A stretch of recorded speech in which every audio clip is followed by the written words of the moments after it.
Hey, kia ora koutou whānau. Welcome back to another episode of Big Hairy News. And it's a big welcome to Marilyn Garson from Alternative Jewish Voices joining us for the first part of the show, sitting in Chewy's seat, because Chewy has just got back from the United States of America, and he will be well wasted and jet lagged, I'm sure, because right now it's like 3 a.m. US time. So not expecting to see Chewy tonight. Hopefully, maybe we'll see him tomorrow.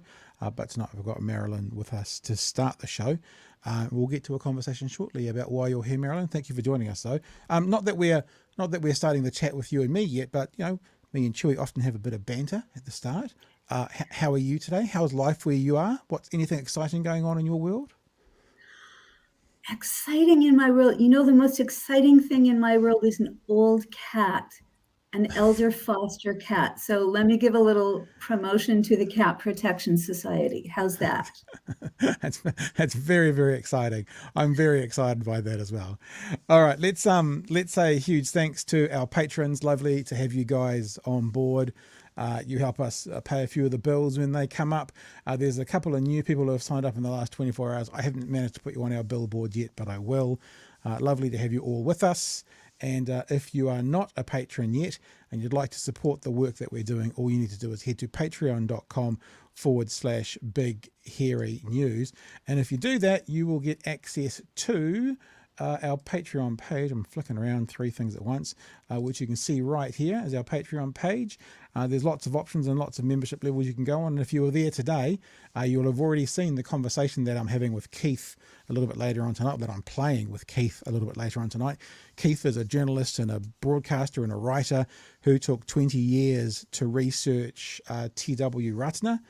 We often think about Ratana as a place or an event, but Keith is kind of an expert of Ratana the man and has written a book about him that's about to get reprinted, actually. So if you are already a patron, then you would have had the chance to see this today when I uploaded it.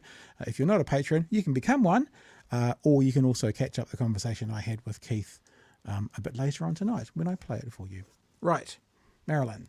I have brought you on tonight because I would like to talk to, get educated on, which is one of those things that I'm always keen to be, the situation with New Zealand sending some troops to the Middle East to support the work happening around the Houthi and, what the Houthi are doing, pirating, breaking onto ships, getting against ships, that kind of thing. But to actually set this up properly, what we might do is just play 80 seconds of this story from One News, and then what we will be able to do is have a bit more of a chat about what that means. Because my big question is, what does this tell the rest of the world about New Zealand now that we are officially and publicly supporting stopping the Houthi?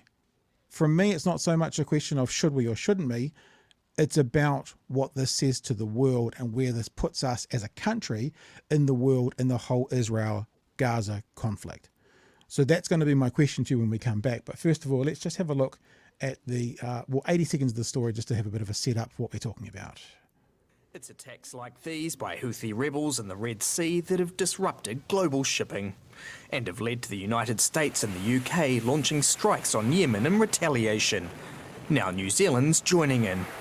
Today we are announcing that we are sending 6 NZDF personnel to support any future military action against Houthi targets in Yemen and the Red Sea. Our personnel will support coalition forces in carrying out precision attacks on identified military targets. Will the intelligence that we're contributing towards the strikes against the Houthis, could those strikes take place in Yemen, or would it just be at sea? Judith? Wherever they're needed to be, that's really clear. We're sending our Defence Force personnel following a request. We were asked by our American partners whether we would consider sending some support there. The Houthi attacks are in response to the ongoing war in Gaza. Already there has been a 1% increase in the price of oil. Why do the Houthis want to increase the price of oil? Because it will put pressure on the United States, the Biden administration, to move towards a ceasefire, which so far they have resisted. He believes New Zealand's position on the strikes in Yemen is odd. We are supporting the United States and the UK, which have been blocking a ceasefire, which we've been actually diplomatically demanding. So that's just the 80 seconds I wanted to play, just to give us kind of a snapshot of what's going on.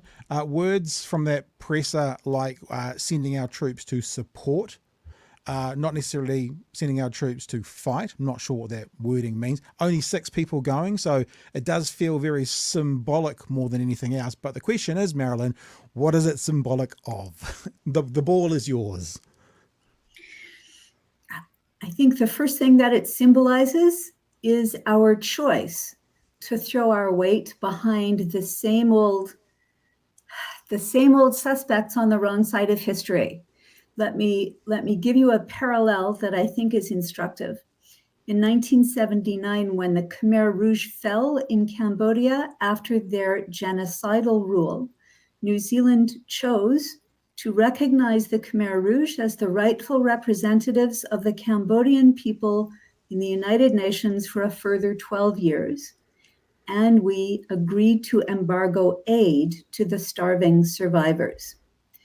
And leaders of both Labour and National parties at different times said it was more important for us to display our loyalty to our allies than to get money to people in a famine.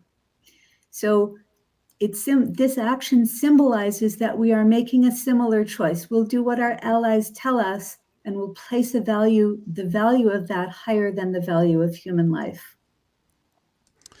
Yeah. I saw a tweet today from a fairly well-known Palestinian based in New Zealand now who says this: we need to be clear here. This shipping route is a cover for the real reason, which is to let Israel finish the job in Gaza undisturbed. Yemen didn't block shipping routes. It's trying to partially blockade Israel. Ending Israel's assault on Gaza solves these issues. Does that ring true to you? Is that how you're seeing the situation? Absolutely. Israel is offering Israel depoliticized time. That is, we are choosing to throw our weight behind a strategy that will not end the attack on Gaza. And we are also declining to look at cause. We are depoliticizing this. We've done that in Palestine for decades. We acquiesce to Israel's desire to create a humanitarian problem that will cover up the political problem. And we send aid, which is very much needed, but we send it shorn of any contextual understanding that would solve the real problem. Seems to me we're doing something very similar here. The Houthis are saying the cause is Israel's attack on Gaza. We are choosing to disregard that. Christopher Luxon said explicitly that he rejects any linkage between the Houthis and Gaza. So he's depoliticizing the action, and he's buying Israel time to carry on. But this is, be it covert or, what's the opposite of covert? Obvious. Overt, yeah. A support of Israel's position as opposed to a neutral position or a support of Palestinian people.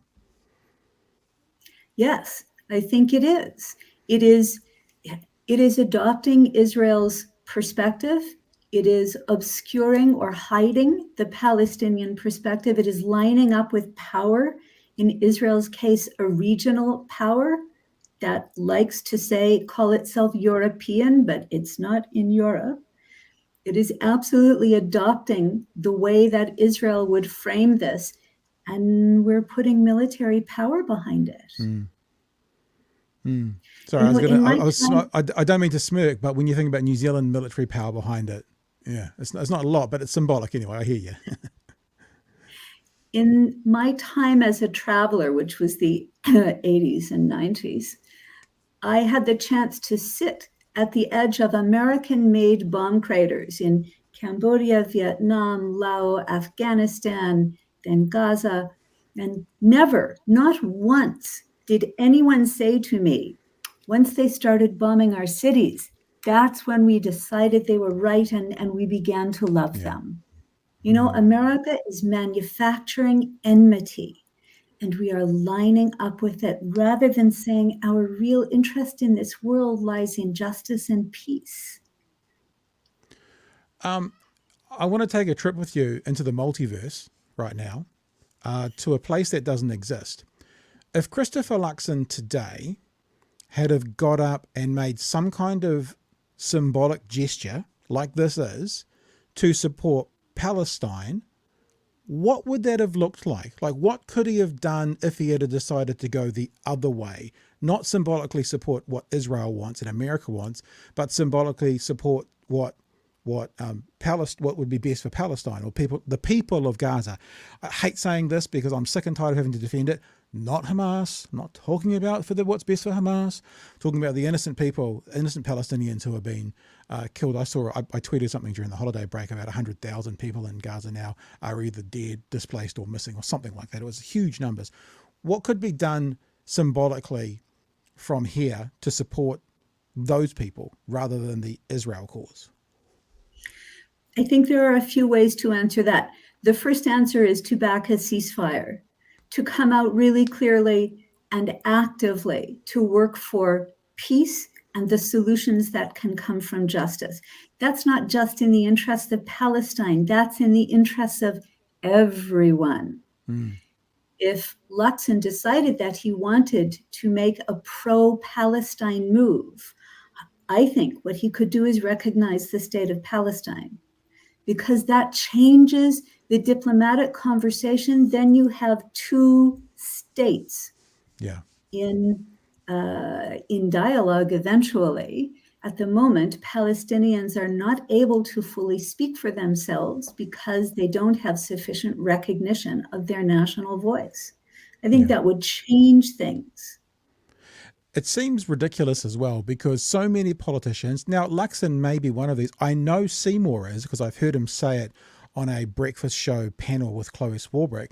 So many of them say, well, I think a two-state solution is the way to go, but they then won't go to the next logical step because a two-state solution needs for you to acknowledge Palestine as one of those states. So it actually needs you to acknowledge their statehood. But they're standing back now and they're saying we should get a two-state solution. Oh, so you acknowledge Palestine as an independent state? I'm not going there yet. It's like you have to. You can't have one without the other. That's right. I call it the magic bean solution. Somehow, Palestine will simply materialize from nothing. The nothing is what we're doing to make it happen. And you've pointed to something else, and that is that the recognition of Palestine would be entirely consistent with our existing stated diplomatic position. It doesn't require any change. Yeah. It's really interesting as well to see a bit of a tangent here, but on the same topic, Marilyn, talking about what this says to the world about New Zealand. I'm paraphrasing for expedience to support the Israeli position, right? So, symbolically.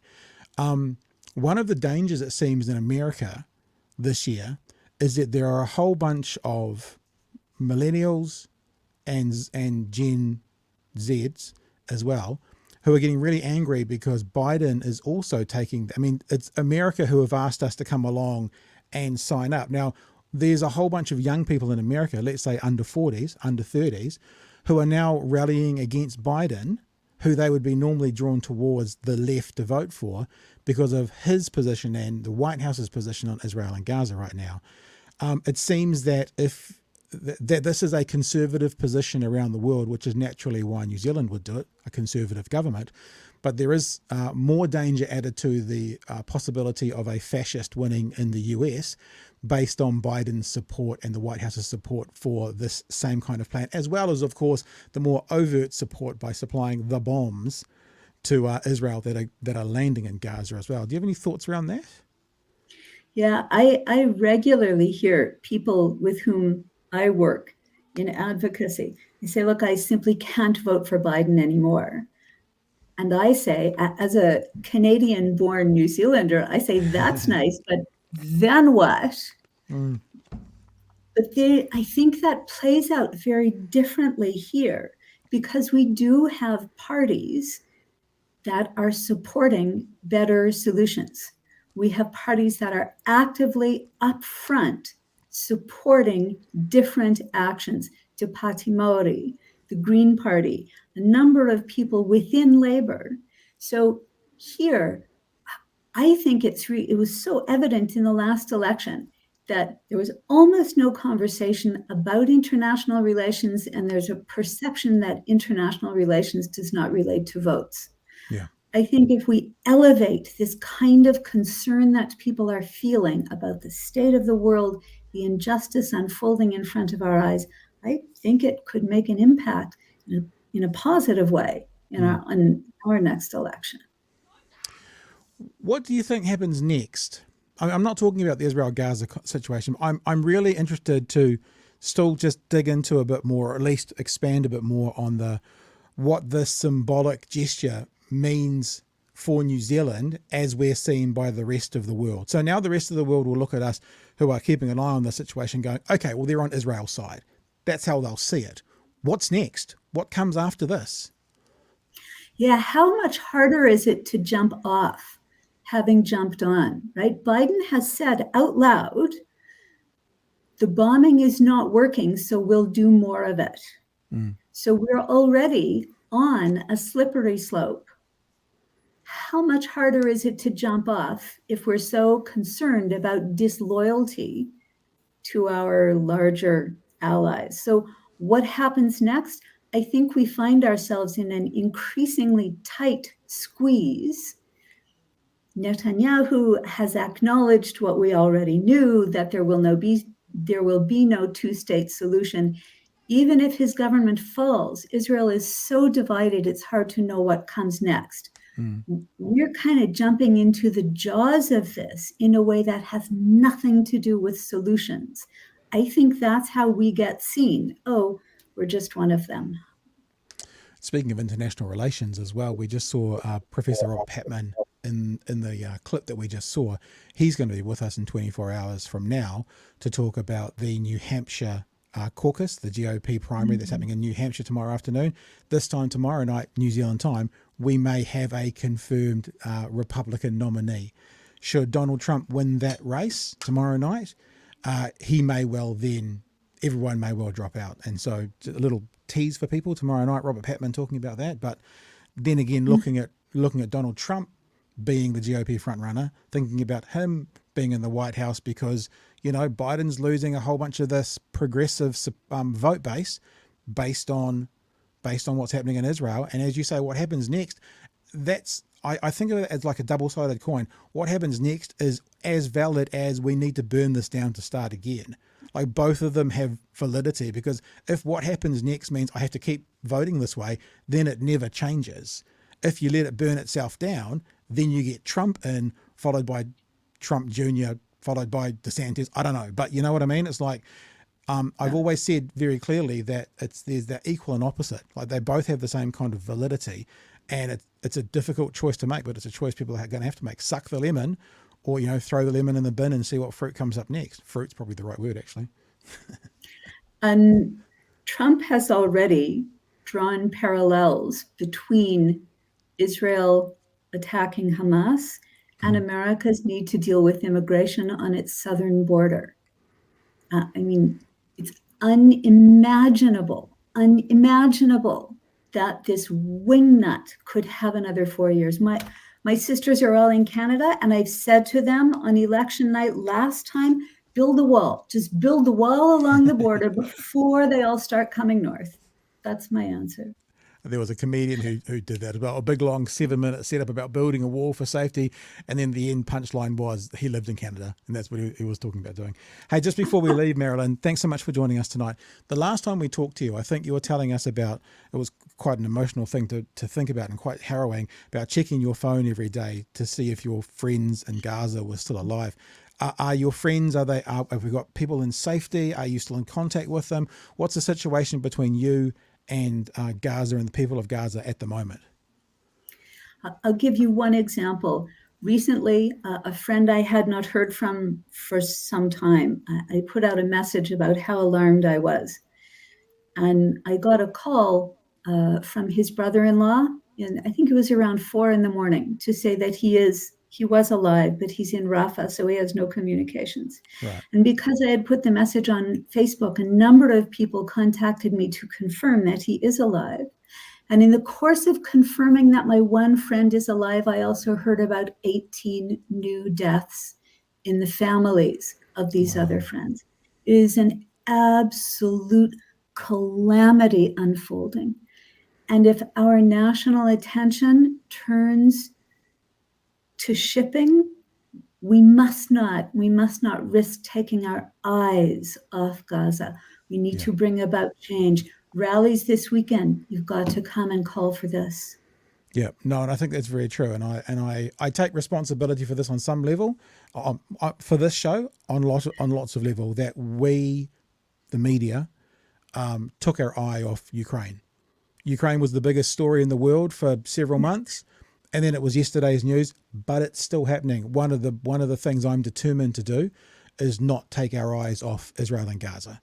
So this is a conscious decision to keep talking about this, because, the world doesn't need another genocide. So we're not going to take our eyes off it. That's what we're going to make sure we do. May not be every night, people, but we're certainly not going to take our eyes off it, which is one of the reasons we've had you on tonight. So really appreciate you coming on. If people want to find out more about you and what you do, along with your colleagues, the alternative Jewish Voices is ajv.org.nz.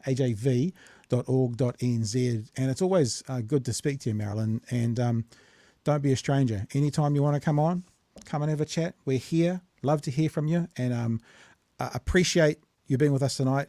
And lots of aroha goes out to you and the people you know in Gaza. It's a horrible story to hear, but I do thank you for sharing it with us. Thank you. I look forward to helping hold you to that vow. Excellent. And please do. 100%. It'll be something we keep on doing. I'm already speaking to, I said this last night, I'm speaking to a reporter who has been at The Hague watching the South African trial. I'm trying to connect with a comedian who is based out of Egypt, who is very, very firm on this conversation as well. So I'm actively pushing and trying to find interesting people and good content to keep this conversation at the forefront of our minds. Great. Thank you. See you again soon. Yep. Appreciate your time, Marilyn. Have a good night. Appreciate it. You too. Bye-bye. All right, team. That's us. That went into my patter of that's us for tonight. Thanks for joining. No, I mean, that's us. That's the conversation with Marilyn. So there's a couple of things going on tonight. We have got a conversation coming up with Keith Newman. And if you are, as I said, a patron and you support us via Patreon, then you may have already seen it. Let me show it to you again. There it is. There's the patreon.com/Big Hairy News. A conversation with Keith Newman. That'll be coming up as our third story tonight. And there's a little bit of, I have to explain a little bit to you because we had some massive amount of technical issues with this interview. Funnily enough, not on my end this time, on the other end. So it's, long story short is Keith basically every 2 minutes, he got kicked off the call, the thing we're doing now, the video call. And so what ended up happening was Keith would get dropped.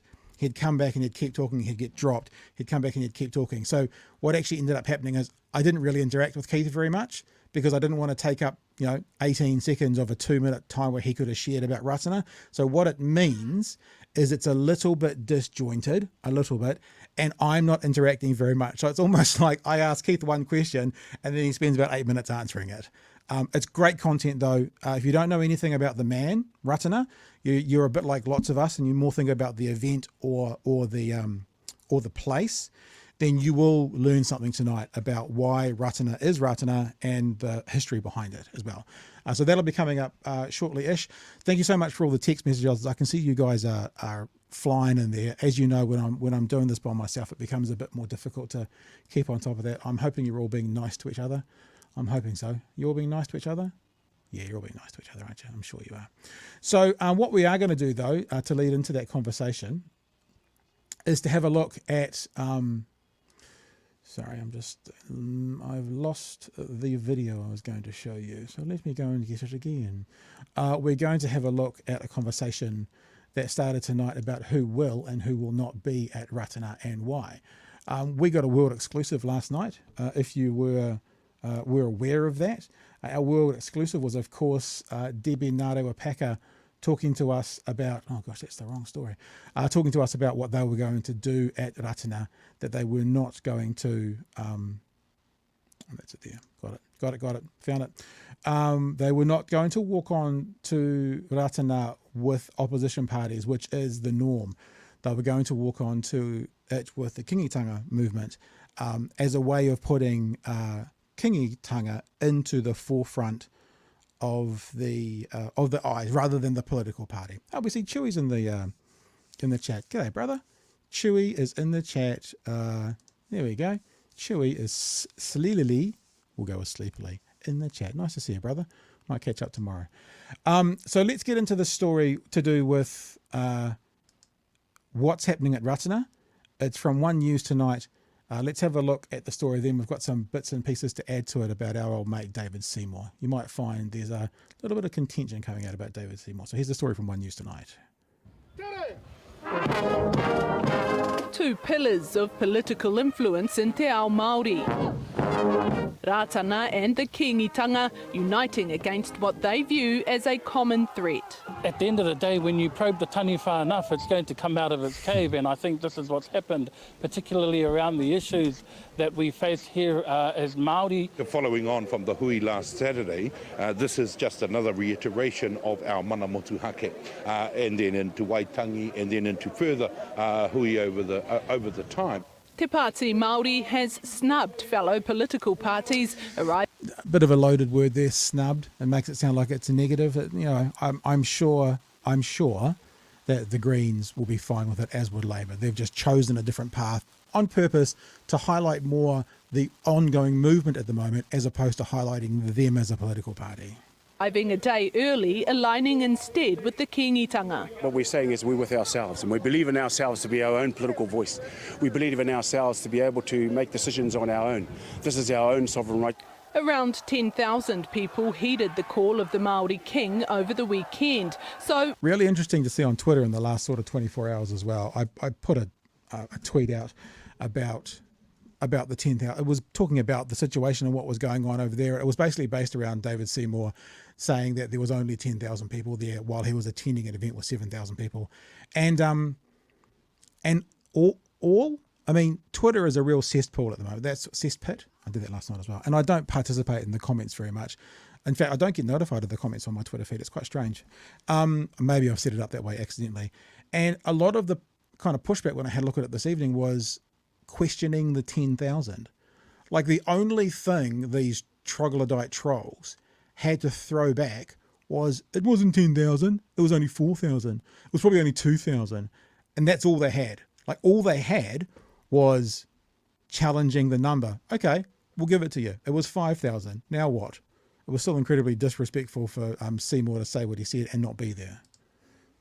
Did the Prime Minister make of it? It says that people care, and they care about where Māori are going and what their aspirations and ambitions are, and that's what we really want to be able to talk with Māori about, and what we have been talking about. Christopher Luxon will attend Ratana tomorrow, as will Winston Peters, and while a respectful reception is promised, many want answers. There's the disestablishment of this and the repealing of this bill, and all of it is hugely negative. And all of it is happening in their first 100 days. That just goes to show how important it is for this national-led government to put their foot or their knee on the neck of Māori. Think about it. All of this stuff is in their first 100 days. Their first 100 days is their launching pad to what they're going to do for the next 3.5 years. And it's all happening immediately. Like, they couldn't wait to get onto it. I just think that's real scary and real indicative of their plans for Māori. That's what I think. I want to know what the Prime Minister and what his coalition government will achieve over the next parliamentary cycle. He's allowed for people like, parties like ACT and New Zealand First to push a very racist, white supremacist agenda. And so, to try and justify that in a very Māori setting, I would be interested to hear what he has to say about that. But there's one leader who's never been here, the man driving the treaty debate. There's thousands of events on in New Zealand every weekend, and that's not one that I've ever seen. So this is his new talking point. He said exactly the same thing about the hui. Oh, there's thousands of events, you don't go to everything. That's the first point, which is utter bullshit. Seen the value in. It's ultimately a religious gathering that was politically significant nearly a century ago. It's a bit of hypocrisy on behalf of David Seymour, not to turn up to National Hui, not to have a national conversation. I'm not too sure what he's up to tomorrow, but I hope he has a good day, and we'll see him up in Waitangi definitely. A daunting prospect perhaps as Māori mobilise in a unified and significant way. There you go. Now, a couple of things about the David Seymour part, right? It's a religious gathering. So again, he's making these excuses like the 0.02% of the population. Oh, there's not enough people to go to the hui. I mean, that might not be the only reason. I'm going to try and be fair, but you got to say if that is spoken out as one of the reasons for not being there, then you get called on it. You're not going to go to an event with 10,000 people, but you'll turn up to an event with 7,000 people. What are you talking about? The next thing he said, which he said tonight, was it's a religious gathering. Now, we're saying it's a religious gathering as a way to to dismiss it. Like, this isn't politics. It's a religious gathering. Again, do we know people where he was in the weekend? This is where he was. This is the event he was at in the weekend. The Hindu spirit comes alive at Eden Park to commemorate the Ayodhya ceremony. So he's just been at a ceremony that was purely religious. And one of the excuses he's put out there for not going to this ceremony or this event, it's because it's religious. Now, let me just read to you the kind of religious it is. There were more than 7,000 men, women and children at Eden Park in Auckland, when it happened, to offer special prayers to Lord Ram, an avatar of Vishnu. India's High Commissioner to New Zealand, Nita Bhushan, and her husband, priests and officials of 11 temples and associations and hundreds of people offered prayers and recited kirtans in praise of the Lord. Long queues were then formed to go around the havans and the deities and submit their offerings. So it was basically church. Now, I don't have a problem with it. Let's make that clear, that he attended basically church. But what I do have a problem with is when he puts aside and pushes aside Ratana, as he said, quote, a religious gathering. Now, he said that as a way to give one of the reasons he wasn't going, after he's just come from a place which was basically church. Now, something else that's really interesting from this this conversation and this weekend. I'll bring you up a story here from Mick Hall in Context, which is on Substack. Remember all the hubbub around from the river to the sea, right? Now, I'm not going to get into that debate with you now, but remember the hubbub about it, that some people thought it meant this, quite offensive, quite genocidal towards Jews. Other people thought it meant this, which was, the freedom for the people in Palestine. Let's not get into debate, but we will acknowledge that there was differing perspectives as to what that meant, which meant you could not say it. That was very clear. You could not use it. It was offensive to the right. One of the things that he did when he was at this event, in fact, I'll even show you what he did. This is one of the things he did when he was at the event. Old Seymour offered a prayer himself. Jai Shri Ram to the entire Bharat. Congratulate. That's it. The Jai Shri Ram. Again. Jai Shri Ram to the entire Bharat. Congratulate everybody in India, including and. So the thing about that is that saying, that thing that he said, is deemed incredibly offensive by some people.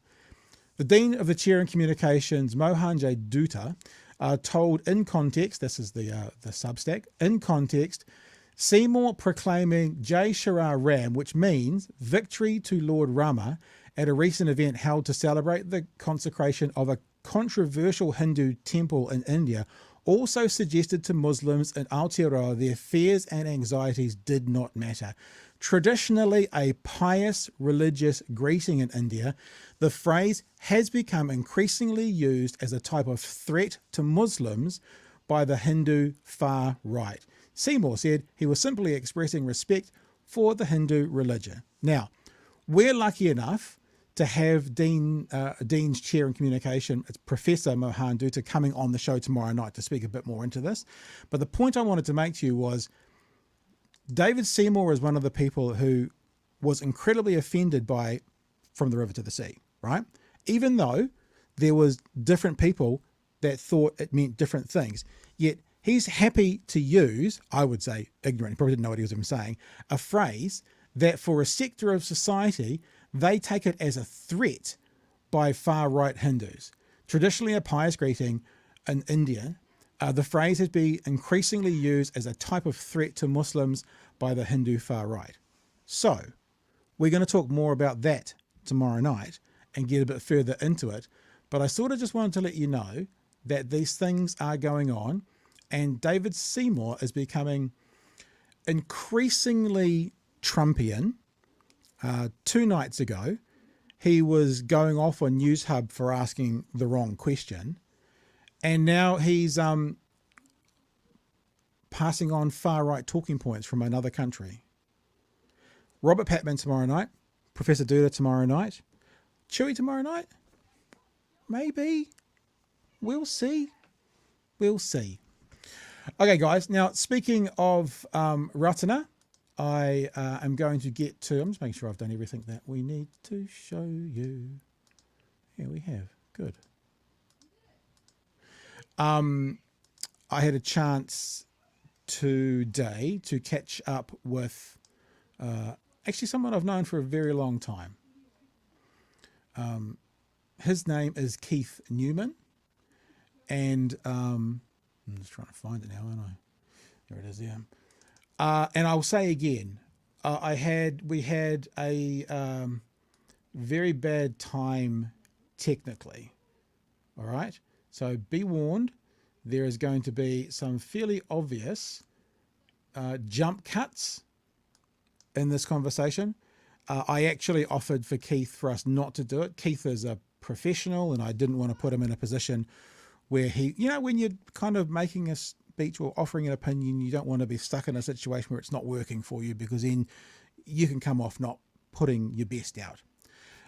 So what this actually is about 7 2-minute clips that we had to link to, that I linked together afterwards. You'll see the edits. I haven't tried to hide them. It was too difficult to hide them. But what it also means is I don't really interact with Keith very much, because I didn't want to take up time from him being dropped on or dropped off, dropped off the line. So it really comes down to me asking Keith a question, and then Keith answering that question over the next 8 minutes. Because I'll say again, what we were trying to get, what we were looking for, is to find out about who Ratana was, right?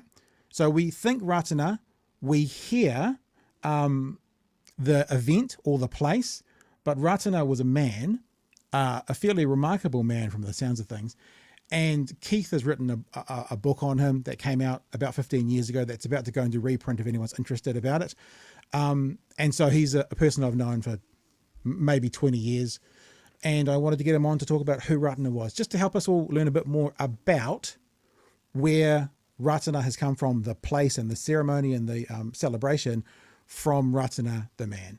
So here's the conversation for you, and I will see you in about 9 minutes. I want to welcome to the show Keith Newman. Keith Newman has over 40 years experience writing for the mainstream and trade media. He began his research into the life of T.W. Ratana in 1986. 2 decades later, his first book, Ratana Revisited, was published. And Keith joins us right now from the beautiful Homoana in Hawke's Bay. Keith, good afternoon as we record this. Good evening as we play this. Hey, Pat. Good to see you. Yeah, very long time, and it's lovely to see you floating around the world and the Twitter sphere and the social medias and with the work that you're still doing. So it's always good to catch up, even though it's fairly sporadic, shall we say.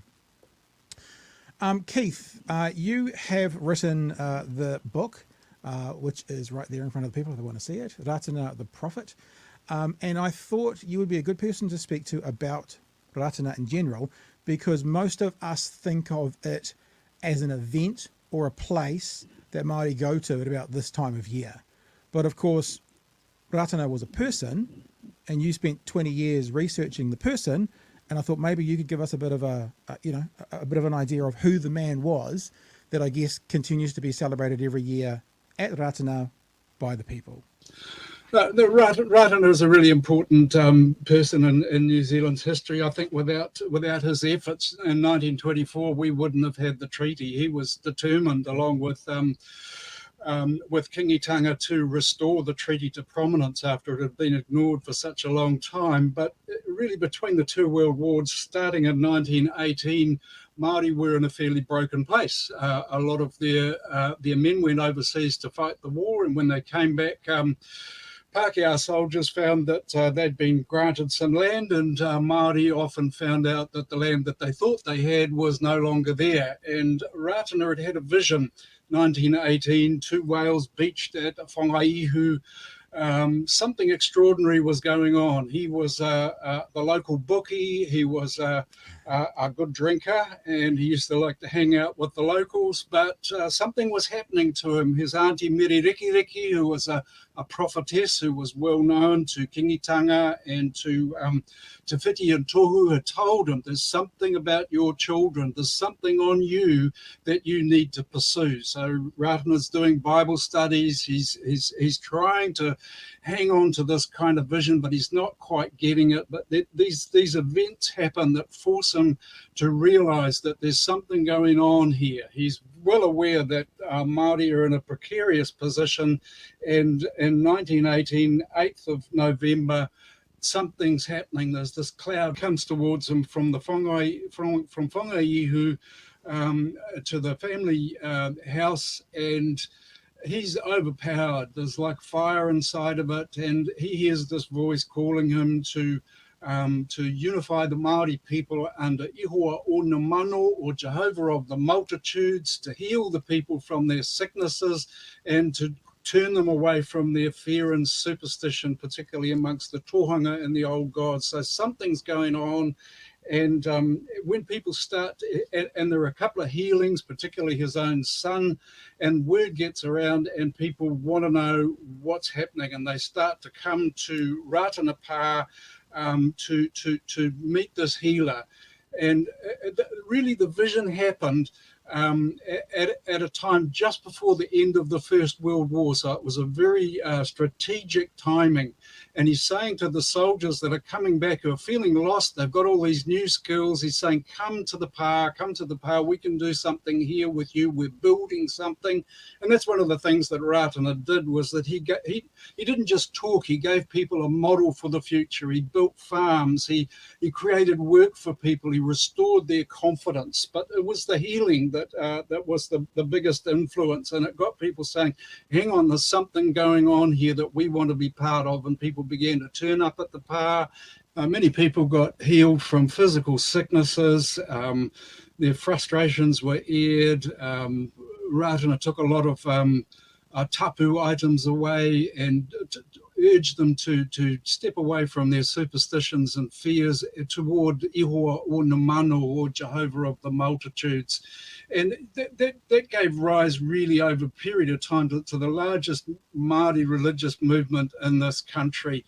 And it sort of got quiet after his death in 1939. There are extraordinary stories of what he did during his life: healing, removing tapu, restoring confidence to people, working with Kingitanga, working with Ringatu, working with Māori people all around the country as he got their treaty stories, took them to London, sought for the British government and the Crown to be able to recognise the treaty. Got told that by his own government that wasn't representative of New Zealand Māori, to take it back home. Really frustrating.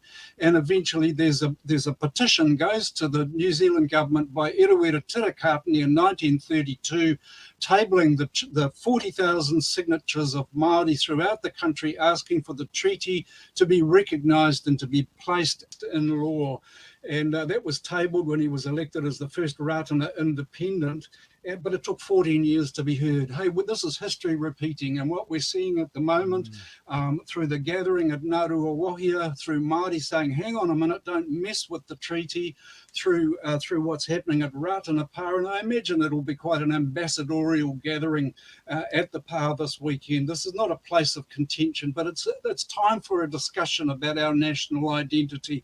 Waitangi may go a bit more aggressive, but there's a conversation going on. It's a long overdue conversation. Māori are trying to have a kotahitanga conversation for a long time, talking about governance, talking about equal rights, talking about how they get a seat at the table or become part of the decisions that are made at the table. And I think this is a turning point in history. And Ratana certainly is a wonderful place where Māori go, where the politicians go to lay out their policy for the year ahead. What better time to lay it on the table, what's going to be planned? I don't think this legislation about the treaty will get through. I don't think National will support it past the first reading. A fascinating time for Aotearoa to be having this conversation. And to me, Māori have been very gracious in the way that they've handled this, but for how much longer that will happen, I don't know. Ratana was always a peacemaker. He was always saying, are you united yet? And he was saying, really, you need to have a spiritual heart at what you're doing. Under Ihoa o Nomano, or Jehovah of the multitudes. The Māori are a spiritual people, and the Treaty of Waitangi would not have been signed if it hadn't been for the missionaries and if Māori hadn't understood it as a spiritual covenant or kawanata. So really there's an undergirding principle there that needs to be raised, and I think Ratana can do that, Kingitanga can do that. They both have Christian backgrounds and basis, and they've all been asking for the same thing, unity, ko tahitanga. How can we do this together? Or as they said at the signing of the treaty, hey, iwi tahi tato, not the Don Brash version, but the version that says we two peoples together make a great nation. So how are we going to do this? I think it's time to listen. It's time to listen to what Māori are saying, and for the government to hear this is an opportunity now to turn around and go, okay, we now need to have a serious conversation about who we are as a people and what it's going to look like going forward. What a great opportunity. Let's turn adversarial situation into an opportunity, and I'm sure that a lot of people at Ratana will be hoping that that's what happens, that it becomes a peaceful resolution, but there's some hard issues. We've got to lift up a few stones and ask some hard questions and find out who we are going forward for all of our benefit. Keith, that was amazing. We'll leave it there because the technical difficulties have got to us today, but just what you shared about Ratana is going to be amazing. Most people haven't heard that before. I mean, I've read your book and it still reminds me of it a few times, of what we need to know about a man who was sort of the genesis of the movement that's being celebrated this week right there. So we thank you for your time. And if anyone wants to get Ratana the Prophet, they can find it in libraries and stuff still? Is it around? Still find it in the libraries. The new version of Ratana the Prophet being printed by Oratia Books in May this year. So it's going to get printed in May. So if people are interested more in the new version, Ratana the Prophet, as we lose Keith one more time, sounds like it'll be available again, a reprint in a couple of months' time.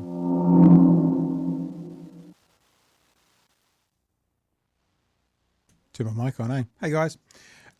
So look, I know that was a little bit different from our usual interviews. It was a little bit, one question at the start, 7 or 8 minutes of information, then one question at the end, or a wrap up at the end, and you saw at the very end. Even then, I lost Keith at the very tail end of that as well. So I wanted to get the information out. I wanted people to hear Ratana's story a bit more, the person, rather than the place or the event. Really interesting to see, again, just tying it back into what we've just talked about, to see back into David Seymour saying that he is not going because he thinks it's a religious event. And I guess when you hear Keith talking, Keith has written another book called Bible and Treaty. Bible and Treaty is a book written about the missionaries that were here. And I know there's some bad things around the missionaries that came here early as well, but some of the heart behind what they did in aiding Māori to get that agreement. It's a very good book as well. It's a historical book, and that's Keith's kind of that's his kind of bag. Right. Hey, thank you for being with us tonight. I want to say a big thanks to Kiwi Skirt for the $10 super chat. You know you can't live without BHN, people. Hit the, that's unfortunate, that's a thumbs up is yellow, I'm guessing. Is it the same? Where is it? It's about there. No, it's that way, isn't it? I don't know, I can't even see it. Hit the thumbs up and show them all you care. Hey, that's an interesting idea, Peter. It's a really interesting idea. So thank you for the $10 super chat, Kiwi Skirt. We appreciate that greatly. Speaking of super chats, I haven't queued this up, so I'll just get it. Several of you have purchased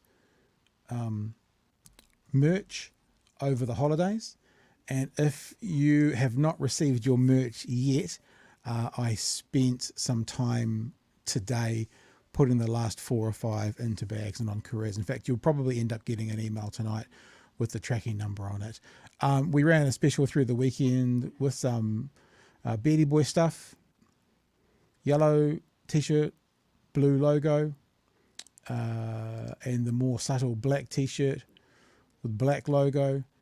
And because it was summer, and because this is some stock left over, and we don't have all sizes, as you can see, there's only medium, large, extra large, and 2XL of the black one, and there's only small, medium, and large. And I'm really jealous, actually. I would like one of these for myself, but I know I'm getting smaller, but I don't know if I'm ever going to get to that much smaller beforehand. So that ran over the weekend. I sent out 4 via courier today, I think 4 or 5. And I said I was going to lose this special because I was only going to run it until January 22nd, but it's still available right now. Yes, Gareth, I'm going to sort that out this week. Gareth has asked a question on BHN mugs. I am sorting it out this week. I know someone in Dunedin who prints mugs, and I'm able to get some mugs off them, and they'll probably handle the whole thing. You guys can just order them, and they'll even print them and send them out. So that's a definite thing that's going to happen. If you're interested in any of the Beardy Boy gear, there's a couple of grey caps left. They're down here, I think. Hang on. There they are. Right there, I can touch them. And there is t-shirts left, a few leftovers. That's why they're 40% off. Then I'll just leave it up there for a few more days. And if you want to grab something, you can grab something, no problems at all. 40% off makes, I think, the t-shirts $20. Oh no, sorry, $30, $20 off. And we have got lots of plans for new BHN merch as well. Probably going to give you an option for a hoodie like this, which won't have the OB on the back, obviously, because that was only for last year, but perhaps getting your name on the back. So there'll be an opportunity for a straight hoodie without the OB on the back, and there'll be another price, probably $10 more, for a hoodie with your name on the back as well. So working on that at the moment as well. Just getting everything back together, and as you guys know who have been with us for a while, we have, we're looking at 2024 and how we're going to run 2024 and what we're going to do with 2024. Chewy may be back tomorrow night, maybe back the night after. I'm not sure. He's just come back from America. He'll have jet lag. Hopefully we'll see Chewy this week, but if we don't, that's all good as well. And we'll talk to you more about what some of the plans are and what we're doing moving forward. You heard me say that's a good idea, Peter. Thank you for the $2 super chat. Peter suggests that we should have a book club. It's a really interesting idea. I don't really do New Year's resolutions, but I actually thought around the New Year period that maybe I should read some more books this year. So maybe we could do that. Maybe we could have a monthly book and have a book club. Be happy to hear your thoughts on that, Fano. What do you reckon? Might force some of us to have to read. Maybe. Okay, guys. I think we are done for tonight. The chats have been going bananas. There's too much in there as well. Well, there's some news for us, team. Should be fine for tomorrow, says Chewy. That's good, brother. You know my style. If you are, you are. If you're not, you're not. We've got Robert Patman tomorrow night talking about, I have to check whether he's live or not. I'm pretty sure he's live. He said he's available tomorrow evening, understanding that about 4 o'clock tomorrow afternoon, I think the results start coming in. So by 9 o'clock, we'll probably know. So if we pre-record, we may talk about it hypothetically, and there may have been a decision made. So hopefully we'll have Robert live at 9 o'clock, but also Professor Mohan Dutta as well, talking about that prayer, quote unquote prayer, that David Seymour offered, especially because it is seen by some Muslims as a threat. You know, we need to be consistent. We said all the way through, from the river to the sea was interpreted differently by different groups, right? We were clear on that. However, if you're going to be consistent, and if Mr. Seymour is going to be consistent with his opposition to that saying, then if he is saying something that Muslims take as a threat, then he needs to be educated and then potentially held accountable for using a controversial, like if Chloe Swarbrick uses a controversial statement and she gets hauled over the coals by David Seymour, then when David Seymour uses a controversial saying, then he needs to be as well. And remember, I don't want to go on this for too much longer, but we will hold this government accountable to the standard that they held Labor to and the standard, i.e. promises that they set for themselves. David Seymour was very clear in holding Chloe Swarbrick accountable to that controversial statement. So he needs to be held accountable if he has just used a controversial statement. It's as simple as that. Oh yeah, lots of people there talking about a book club might be an idea. All right, we'll have a chat about that and we'll see. Maybe what we should do is think about if there's any good books to do. Maybe we could do Keith's. He's getting a reprint in May. Maybe in June we could do Keith's book. So we'll keep talking. All right, team, you've been beautiful. I have appreciated you all very much tonight. Thank you for being with us. Thank you for being gracious about some of those technical difficulties with Keith's conversation. That is available right now on the Patreon page. It'll be on YouTube probably tomorrow, and you can share it around. Remember, you can support us a myriad of ways. One of the ways you can support us is to just share our stuff around, tell people about us, follow us on Apple Podcasts, rate and review us. There's lots of stuff you can do. I know we're always very thankful to the patrons and to the merch buys, but if that's not you, if you can't afford that, if it's not your bag, that's fine. There's other things you can do. You can retweet our content. You can tell people about us. You can share our stuff, and together we'll take over the world. I reckon by March. That's my guess, by March. And if Chew comes back, maybe by the end of February. You just got to work that out. All right, guys, love you to bits. Thank you for being with us tonight. Appreciate you all very, very much. And we will catch you tomorrow night from 9 p.m. for another edition of Big Hairy News. Hooroo.